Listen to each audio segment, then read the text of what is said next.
मित्रांनो, काही दिवसातच गणपती बाप्पांचं आगमन होणार आहे आणि आपल्या घरी ज्या काही गणपती बाप्पांच्या मूर्त्या आहेत तर त्या मूर्त्या आपल्याला रंगवायला सुरुवात करायची आहे.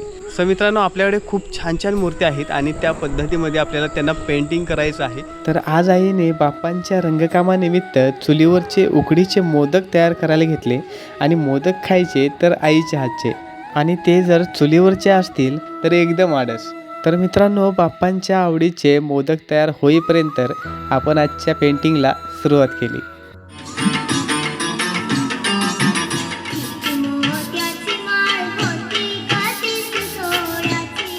गणपती उत्सव म्हटलं तर आपल्या कोकणवासियांचा जिव्हाळ्याचा सण आणि लहानपणापासूनच आपल्या सर्वांचं आवडीचं आणि जवळचं दैवत. अशा ह्या कलेच्या दैवताची सेवा करण्याचं भाग्य मला मिळतं आहे, याहून मोठा आनंद नाही.